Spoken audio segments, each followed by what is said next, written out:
This video is sponsored by Atlas. What's up, gamers? DreamcastGuy here, talking today about Metaphor ReFantazio. I've been playing it for the last week, and this game is kind of just wild, because this is from the creative minds that did Persona 3, 4, and 5, which obviously means these are developers that understand crazy stories, great art, and incredibly fun combats, and yet somehow I think this might actually be their best work ever, but I want to explain why. If this game looks good, you can also just buy a copy of it using a link at the top of the description box or in the comments. There'll be like a pinned comment, but let me explain what Metaphor is and why I'm enjoying it so dang much.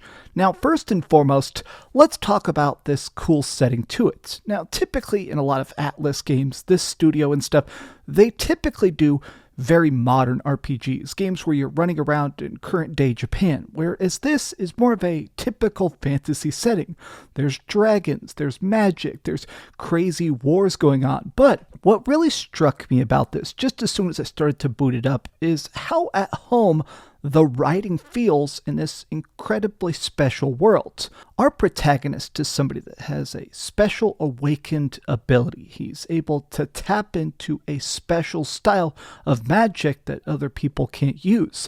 You see, in this universe, if you want to cast spells or sling around some fire or ice, you need an igniter. It's like a special piece of technology that lets you sling magic, whereas our heroes, one by one, their inner magic awakens in some incredibly cool cutscenes, but now they're trying to figure out how they can actually compete in the royal tournament. You see, the king has died, he was assassinated, and he has this magical final message that makes it where whoever is the most popular person in the kingdom can then become king.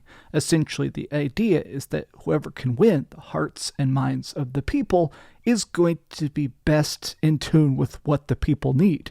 So our cast of characters, our heroes, are now trying to do that. They're attempting to win the favor of the people by doing the most acts of goodness. Now, what's so cool about this game is not just the great combat, which I want to talk to in depth, it's how the time system works. There are set schedules that happen in this universe, like the royal tournament is going to happen at some point. There is this actual structured day-night cycle. So during the day, you can do one side quests and one main quest every single day. So if you want to go and help people out in the village or collect chickens or help somebody learn a new recipe or something like that, you can do that and then additionally do a dungeon. So you don't have to do a dungeon in one attempt. You have a lot of time. I feel like the scheduling system is cool because it motivates you to think structurally about how you want to play the game, but it never feels like there's a strict time limit. A lot of times it felt like I had way more than enough to do everything I wanted. It was just like a cool motivation to keep grinding away at it. But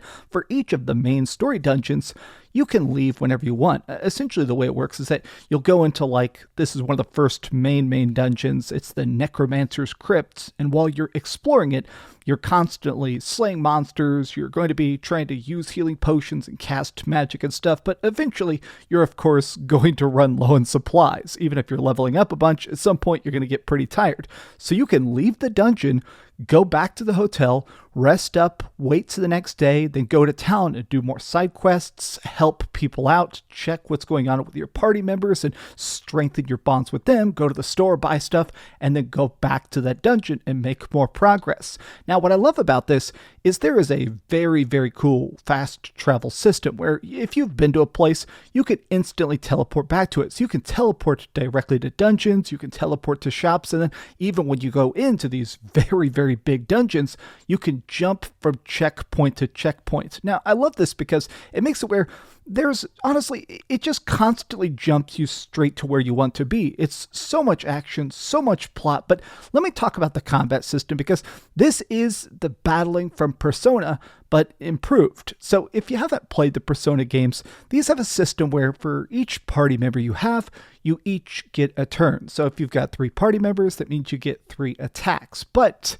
if you hit an enemy's elemental weakness, it only counts as half a turn. So if somebody is weak to something like electricity, because they're like a water elemental, you can hit them and it only costs partial of a turn. But this isn't just straight up elemental strikes. Some stuff like skeletons are weak to bashing damage. So if you're using something like a monk style character or somebody with like a big mace, that will also count as critical strikes and only be half a turn, which means that you can really sort of tune yourself to be ready for particular encounters. Like if you're going against a big boss that is weak to fire, before you go, you can prime your team. You can all get taught, fire spells, and get ready to do 6 attacks per turn.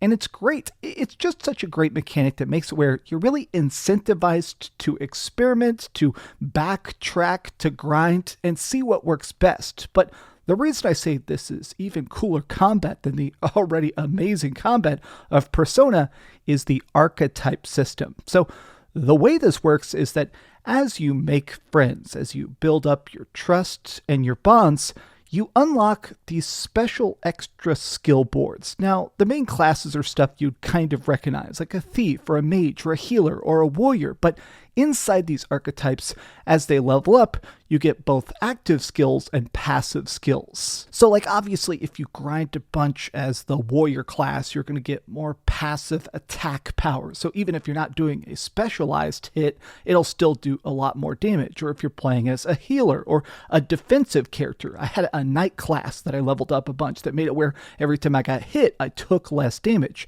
So I really felt like I could throw her into the gauntlet. And I ended up making her a combination of a healer and a tank so that the other people could really just dish out a lot of magic damage. But I love this because you can really mix and match. As you're leveling up, you can take skills from one archetype and apply it to another archetype to really make your own custom character.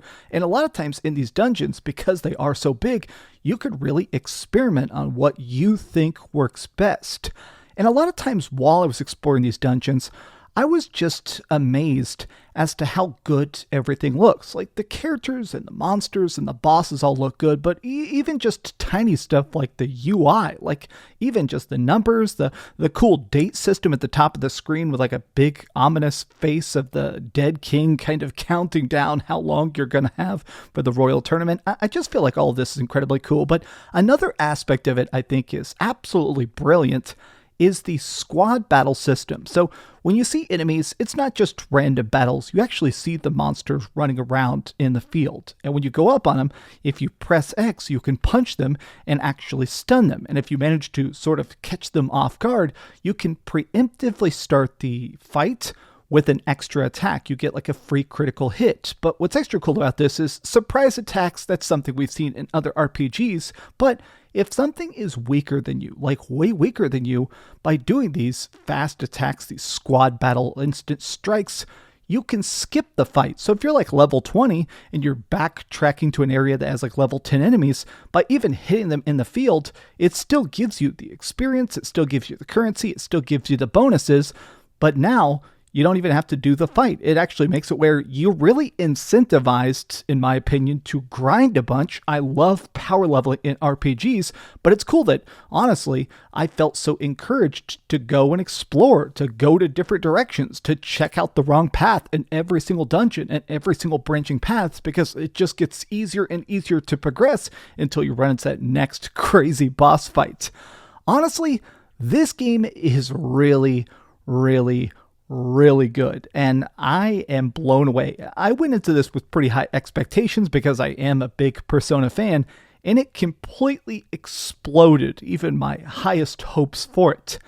But really, this is the kind of game you gotta try for yourself because it is just that impressive and unique. I mean, I think it has a 94 on Metacritic. I'm just gonna flash the score on the screen here because it just blows my mind. The fact that pretty much every single website is giving this like 9s and 10s, and it absolutely deserves it. I mean, it is that good, but you gotta try it for yourself. So this is available now. You can use a link at the top of the description box, and it's a pinned comment. Be sure to pick the game up, try it for yourself, and you can thank me later. But thanks for watching. If you enjoy, feel free to like it, subscribe, but most importantly, keep dreaming.